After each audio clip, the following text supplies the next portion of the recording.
this IAB node wireless access through wireless link, and then this access point will serve the users inside.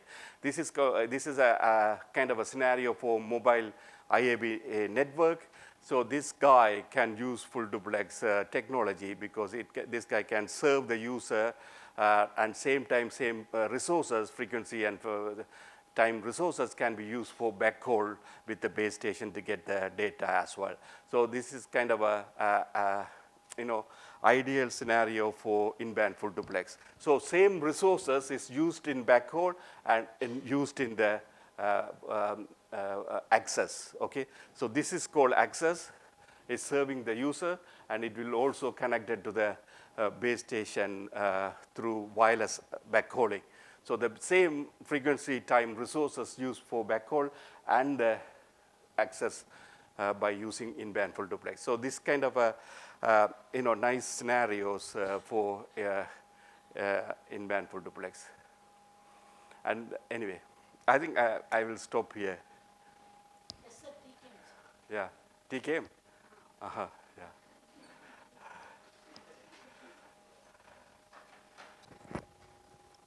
So yesterday we were doing the simulation, this E1 in this section 2, where this P is in -525 dB, and this is the multi-user MIMO simulation. This is the rate for each user. There are two type of beamforming, MRT and ZF. We choose n equals to k equals to 4, n equals to number of antenna at the base station, k equals to number of users. And we compare three things, MRT, ZF and single user MIMO with water filling, okay. So here we are. So here we have defined these parameters. So here what I did, I have changed the SINR, this transmit power from -5 to 30 dB to see for longer range, okay. We have n equals to 8, we can choose n equals to 4 as well, then k equals to 4. NH I have taken, NH is the number of channel realization, okay. So whenever in the paper we present result, we average for the more number of channel realization, okay. So here I have chosen 1, so that program run quickly, otherwise it will take longer time, okay. And for each initialization, each channel realization, I choose the value of H here like this, okay. So let's run this and see up to here. We have F10, 4 cross 4, go next. So P is the first value 0.36, and this is the MRT, this is the normalization, then we check the value. So these are the value you see. So diagonal value represent the desired signal and off diagonal value represent the interferences. So example, this first row represent the first desired signal, and these 0.27, 0.11 and 0.37 are the interference power at the first receiver, okay. Similarly here in the second row, the first term, the third term and the fourth term represent the interference power at the second user, and this 0.86 is the desired signal power at the second user, okay. And R is the multi-user rate, okay. We can also go inside and see what is happening there, open, okay. So here is the same thing, RK equals to log 2 1 plus numerator divided by denominator. I am running the loop for all user, and numerator is HK transpose FK. So I have multiplied HF already here, okay. So I don't have to multiply again and again, and here I have to take the summation for all j minus k. So this summation, so HK Hermitian FK.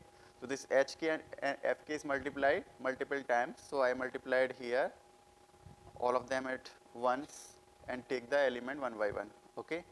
And we are talking about the kth user. So k comma 1 to k minus 1, k plus 1 to up to k. So it means I am excluding the kth entry, Okay, so this will give me this part. Okay, where this P and this normalization is already included in F. Okay, so P is here and normalization is already in F. Okay, so normalization is already in F here. So that way I can calculate the rate. So we have 4 user, so this R will be a 4 cross 1 vector, 1 cross 4 vector. Okay, so here we take the sum and store this for each channel realization, each value of the transmit power and the first entry here. Similarly, we can do for zero forcing. We have the same expression with normalization. We can also multiply power and write 1 here, or we can write power P here, write 1 here.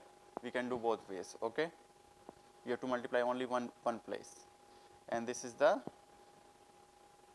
absolute HF square, the power here. So you see here interference is 0. Okay, so at the first receiver I am only getting the desired signal, rest of the terms are 0. Similarly, at the second user I have this 0.1304 and rest of the terms are 0. Okay, so this is the zero forcing. So next I calculate the rate here, and this is the same thing as water filling. So yesterday code was not running due to VAC function. Okay, VAC is a vectorization function defined in the CVX, but there is already a new VAC function introduced in MATLAB 2024. That's why it was not running. So this is my older MATLAB 2023A. So it will run. So here what I am doing here, I am generating this eigenvalue. Earlier yesterday I have written here sigma square, right? That same thing, and this noise power is 1 here, and I defined the rate function, and I did the water filling. Water filling is the same program here. Okay, SNR log 1 plus SNR subject to the power constraint. Okay, simple CVX program. Okay, so it will give me some values for power allocation. Okay, so it is giving me that I can allocate power like this, I will get the maximum rate. Okay, so this is at the low SNR. Okay, so these are the rates at first value of the transmit power. Okay, so I can run this loop. So let me remove this debug point and run, continue. It will give me all possible.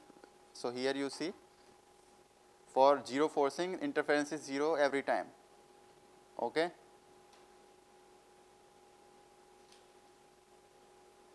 as the SNR increases, these value increases. Okay, so here it is going 10 to the power 3 into 1.74. Okay, so here you see here MRT initially it is giving little bit better, and after that it saturates due to interference. Okay, and these MIMO water filling and this ZF only have a constant gap.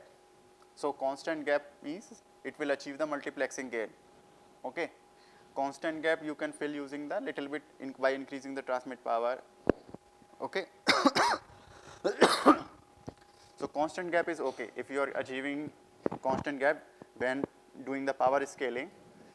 So it sure it will achieve the multiplexing gain at high SNR. The slope of this and slope of these are same. Okay. So now if we increase the value of the number of transmit antenna at base station, this MRT terms, these term will go to 0. Okay, and this curve will shift upward. Okay, so there will be still some saturation, but it will go. So let's say if I choose 128 here, what will happen? So you see these values are going almost 0. Okay, compared to this. This is for zero forcing, and these values are going 0 compared to 33. These are very, very low. Okay, so these interference term are going very, very low. Okay, since dimension is large, it is taking little bit longer to run.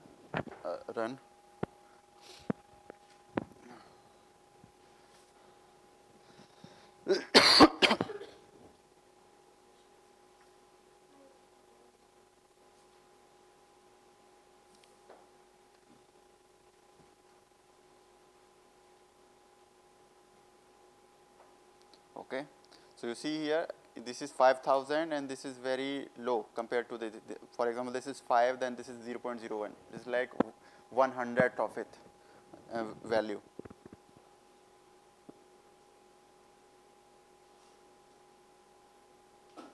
Okay. So this blue curve will shift little bit upward, okay, but there will be still some saturation. Okay. So here you see zero forcing is overlapping with this yellow line. Okay. Since I was running for only one realization, if you run for multiple realization, this gap is due to some, it will little bit close. Okay. So when we have higher number of realization, it is closing this gap. Okay. So these are the simulation for this section. Okay. So these are some subjective question you can think of and answer it. Okay. Let's go to the hybrid beamforming. So why we do hybrid beamforming? Because in massive MIMO we have many antennas. Okay. When we have many antennas, we need many RF chains. RF chain is what? RF chain is, so when you receive some signal at the antenna, this signal will be processed by low noise amplifier, then it will be down converted, then there will be ADC, and so this block of component is called the RF chain. So for each antenna you have to put these things. Okay. So let's say you have 1,000 antennas and you put 1,000 of these things. First, putting all these 1,000 things together is not easy. Okay, it's not feasible. Second thing, if you put, the cost will be more. And the third, I mean, even if we include in the cost, but third thing is the crosstalk. If you have multiple RF chain very close to each other, there is a crosstalk. It means, for example, you have two open wires, it will cause interference to other. Okay. So there is a crosstalk between them. They will interfere with each other. So you will receive some distortion, nonlinear signal. Okay. So we cannot put everything. So we cannot put every antenna connected to with RF chain. Okay. So that's why there is a hybrid beamforming. So in hybrid beamforming, what we do? So we have, let's say, 256 antenna. We will divide into panels like a subarray. So in the 256 array will be divided into subarrays. Okay. So let's say 64, we divide into 64. So there will be like 6. There will be 4 subarray. Okay, for 256 antenna. Okay. So let me draw here. So you have 256 antenna. You can divide into 4 subarray. Okay. 64, 64, 64, and 64. Okay. So you can connect this.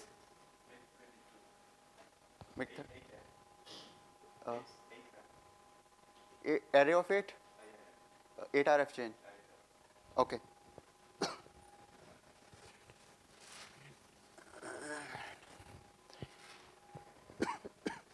So it is 32, right? So 8 is 32.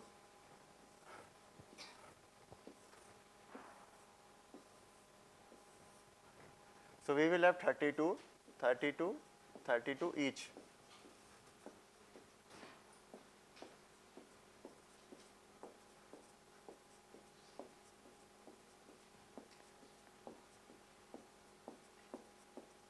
Okay. So we will have like 8 RF chain will be connected to this. So these group of arrays, okay. So there are like 32 elements here in this planar array. So this will be connected to one RF chain. Okay.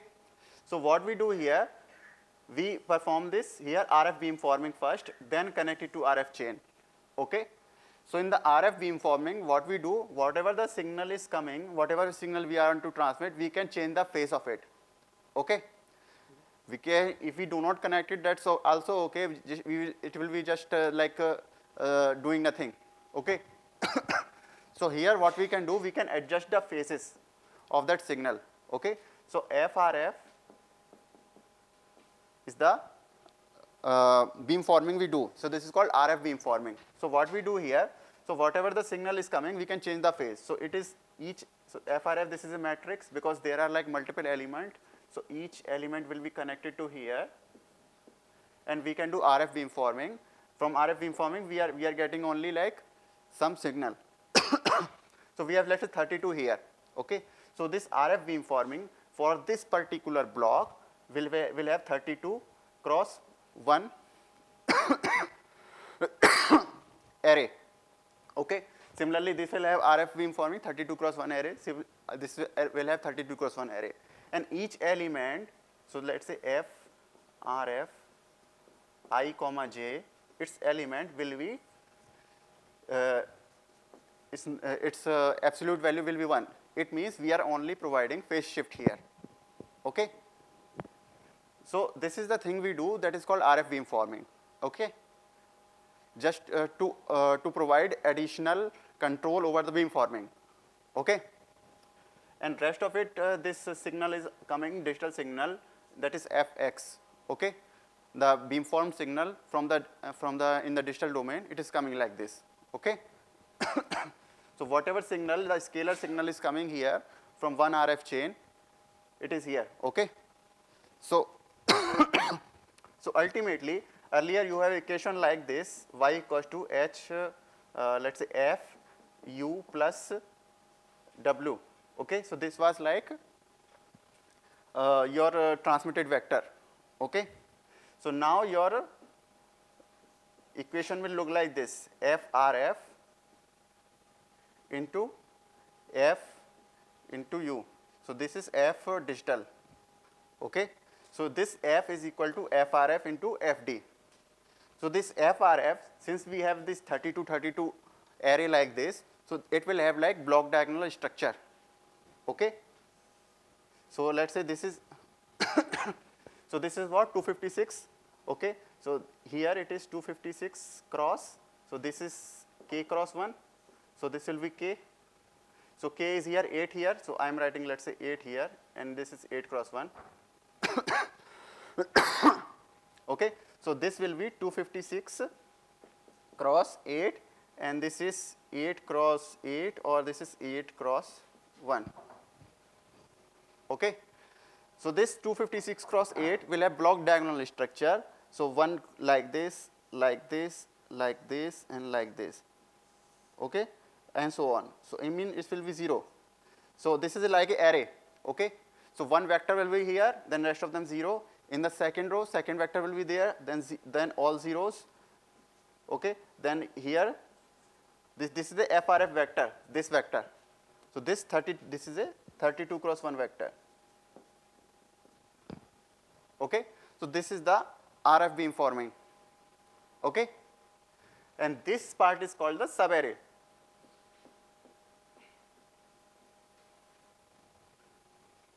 Okay. Okay, na?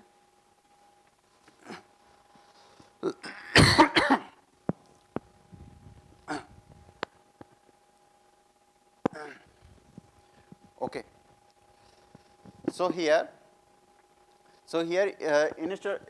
here we are showing one type of FRF design here.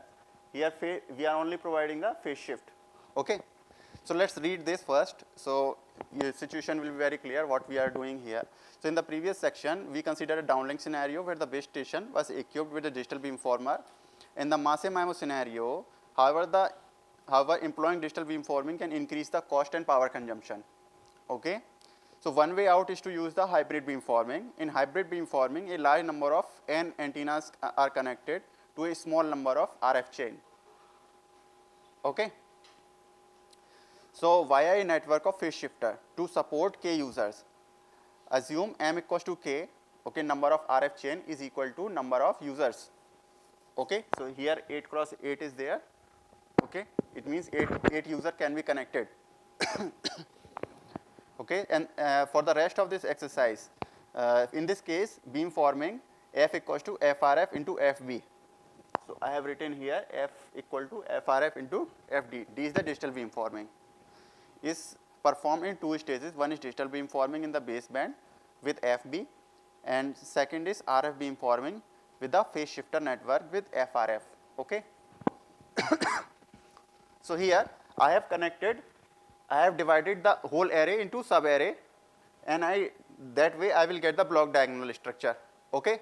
So if I do not want to divide the sub array, I can connect all RF chain in one RF beam forming and connect all of them. Okay. So it means this will not be block diagonal in that case, but that structure will be complex.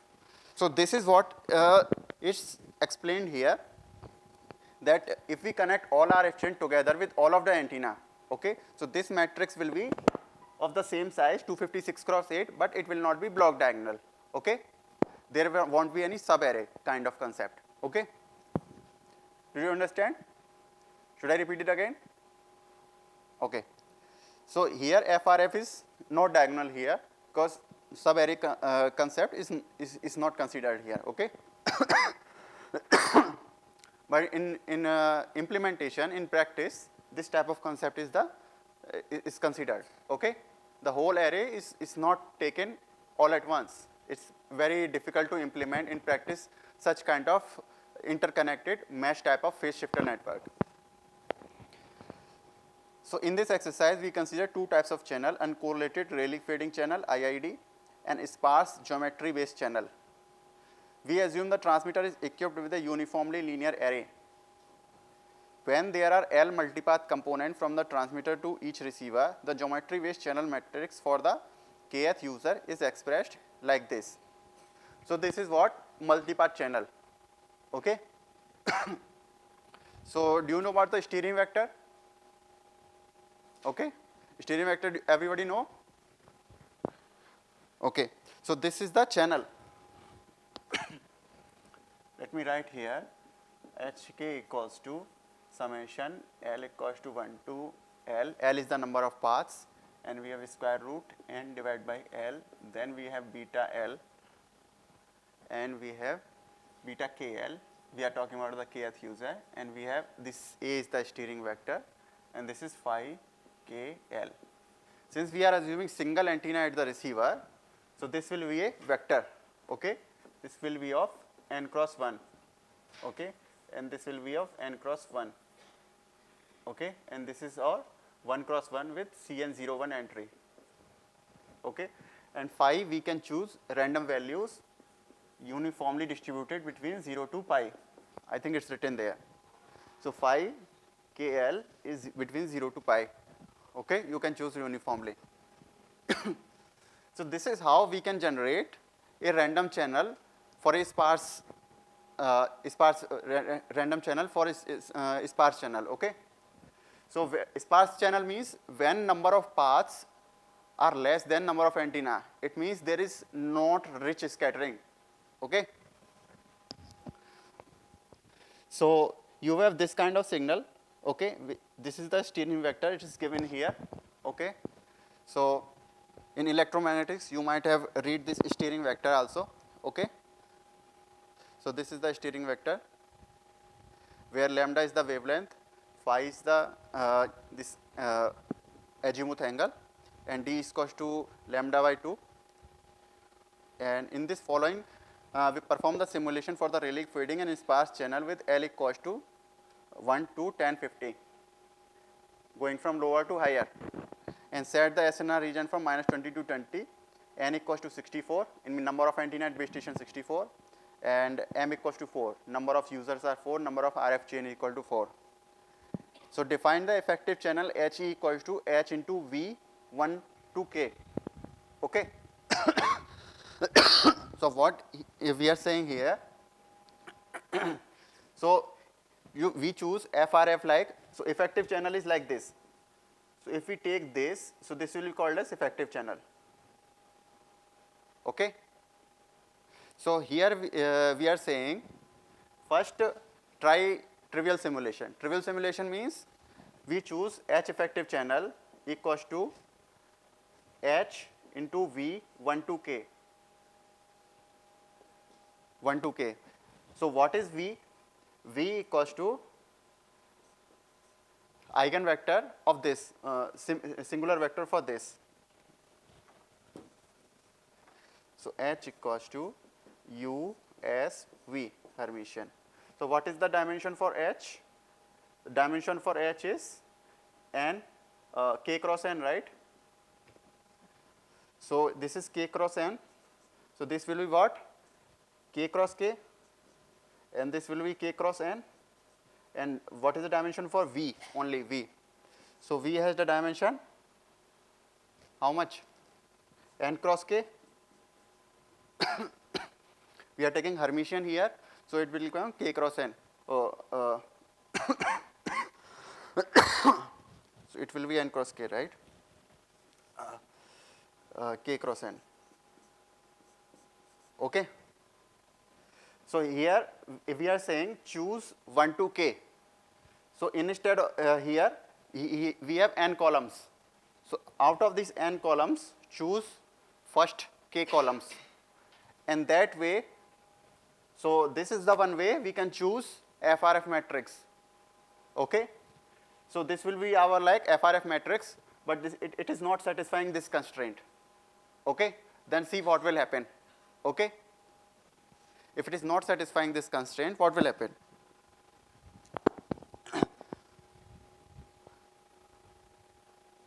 So let's go to 3 here.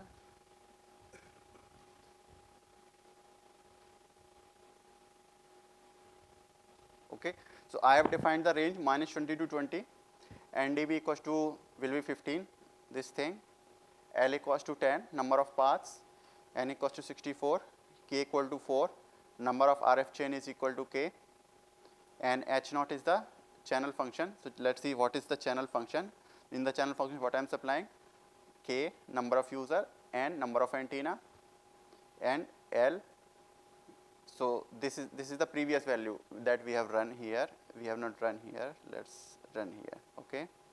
Let's go here and go step in here. So we come here. So now we are generating the channel using that formula. Okay.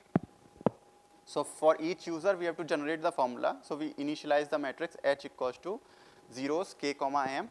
M is the number of antenna in this local function, and beta is the CN01 variable.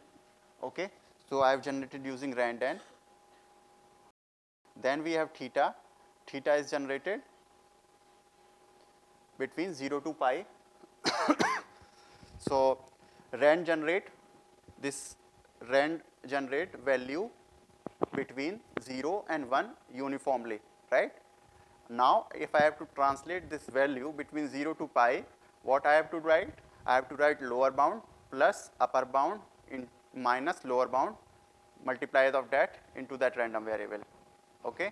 So that's why I have written here, I am generating between 0 to pi. So lower bound is 0, then pi minus 0 rand L comma K. L comma K is what? Number of paths and number of users. Since phi KL is there.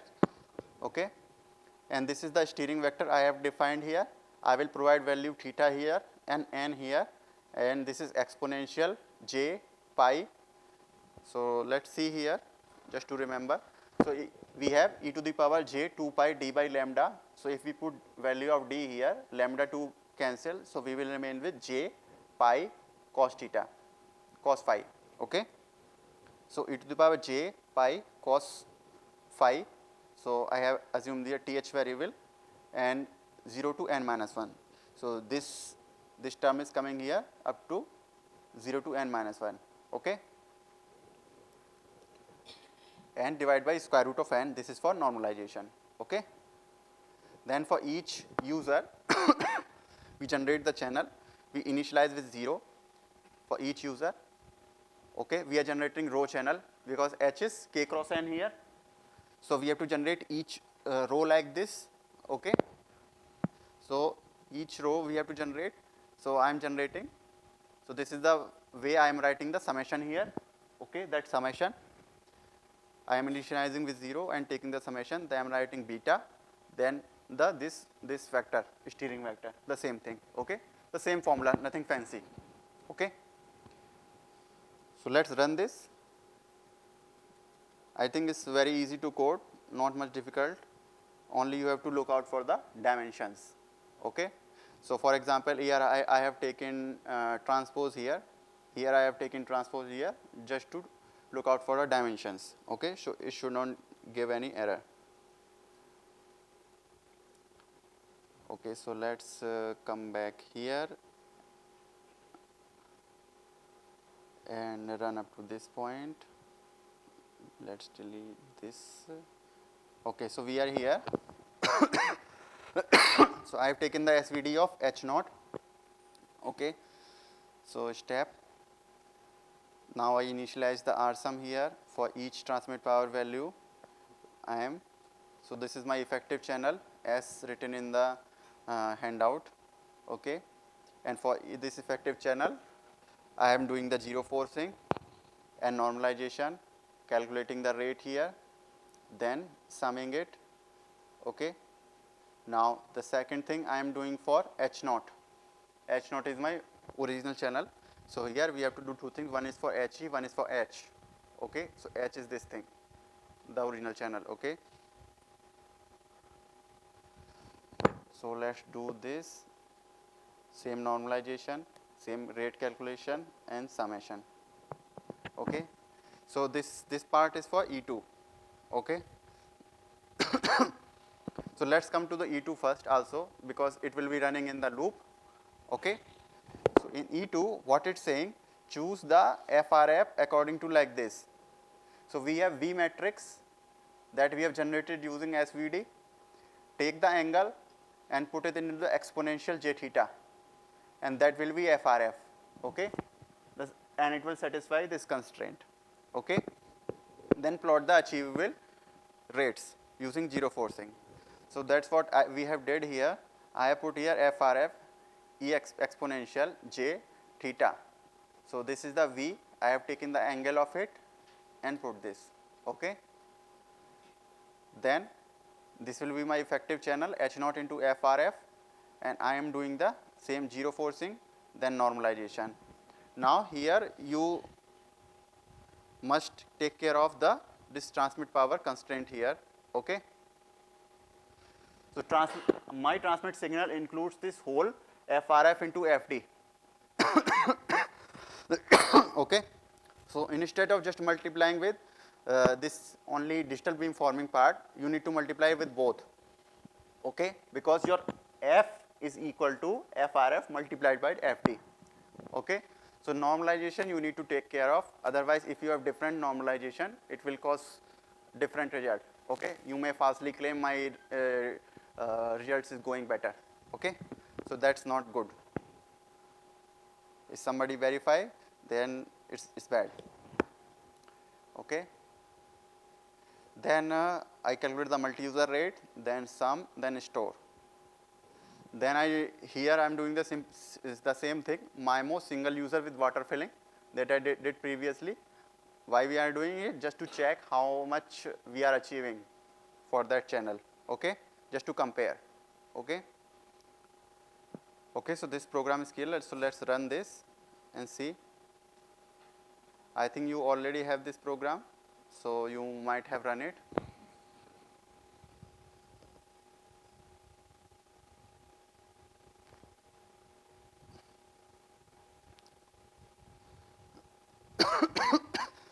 So all are for 0 forcing. So 0 forcing should scale according to this SNR, right? So first is blue line, that is the effective channel. So with this, so here in this there was no normalization. Okay. So it will give better result obviously. Okay. And it will be close to MIMO 1 user. Okay. Because this is the optimal. We are considering single user. So this last line and the first line will match. Okay. And second is 0 forcing, simple 0 forcing. So earlier it was showing some gap here, right? So this will also have very little gap, and if we run for multiple realization, this gap will close. Okay. And this is HE is equal FRF. This for FRF beamforming with this constraint, okay?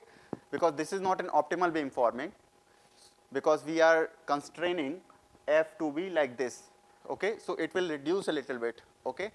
So this reduction you can see here, and this reduction is constant, okay? So is this clear? Right? Very easy to plot. Which matrix?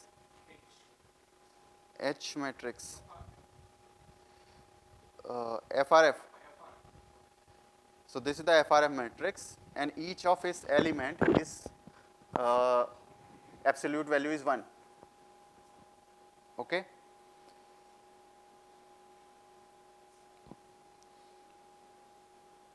Any question in this? So without seeing this code, can you write this code by yourself? Everybody? I think it's easy.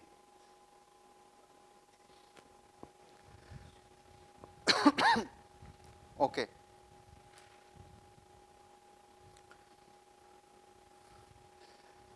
Any question in this code?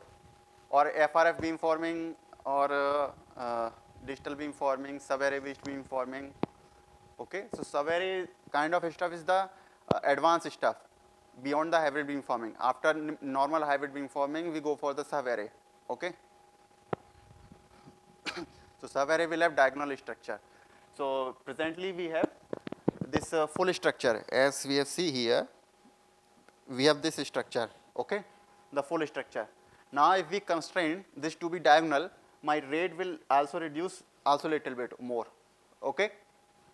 But its benefit is that my architecture in hardware will be simplified a lot. Okay, so that's a very small price to pay. Okay, so that's why we go for the subarray kind of structure. Okay.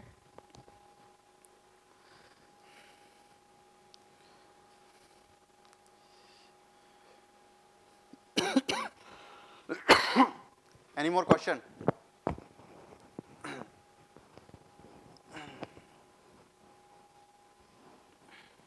Okay. Yeah, this one I think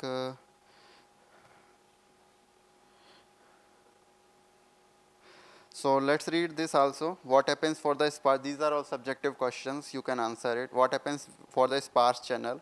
Compare the result with a single user scenario where SVD based transmission water filling was possible. So we have compared it. Answer the following question: when L equals to 1, L equals to 50, what are the differences between the performance of hybrid and digital beamforming? Assuming ZF used in baseband, repeat the exercise for K equals to M equals to 52. So what will happen? So we have less, when L equals to 1 means there is less scattering. Okay. So if we have L equals to 1 here, so there is less scattering. Okay, less scattering means there is a chance for correlated channel. So rates will reduce. Okay, L equals to 50 means we have rich scattering, so there will be more rates. Okay. Comparing the multi-user scenario with single user, what is the impact of L and K? So you can play with the values of L and K. So with the L you have already seen, if we increase the value of K, it means we are increasing the RF chain. Okay. So that will lead to similar to the closer to the digital beamforming, all digital beamforming. Okay. Okay. So number of user should not exceed the number of RF chain. Okay. If we have single antenna user and they are transmitting single antenna stream. Okay. So if users have multiple antenna and they are transmitting only single data stream, that's also okay. Okay. This all depends on the rank, the overall rank of the effective channel. Okay. So for example, if we have some receive combining, the overall effective channel will include those. So the received number of streams, the total number of received stream must not exceed total number of transmitted stream. Okay. Otherwise there will be unnecessary interference. It is as simple as saying that if we transmit more, with less number of antenna, less number of resources, we will not get the same thing. Okay, it's like saying the same thing. Okay.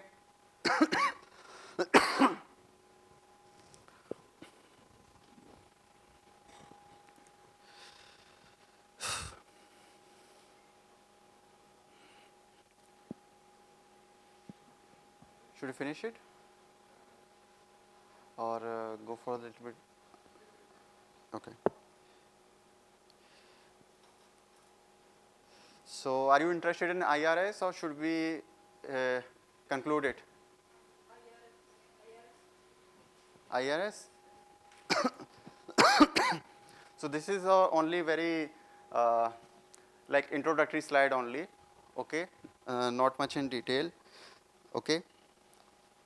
So, IRS you already know, intelligent reflecting surface. So, I have 4 sections here in first. So, so I took inspiration from Emil Jorson slide also, okay. So we have 4 sections here. One is introduction to IRS. So, I will be presenting some basic stuff. Then I have some IRS modeling. How do we model IRS? How do we use that in this kind of equation? Okay. And introduction to beyond diagonal. So, this is most recent works. Okay. So, how we can improve the existing IRS is given in this. So, this is still in the theoretical stages. So, I will just present what is in the paper. Okay. Then some conclusion. So in wireless communication, we have 2 more important resources, transmit power and bandwidth, that we are managing to provide the better throughput. So power, that is transmit power, we are trying to minimize power. We have energy efficient system also. We research on energy efficiency.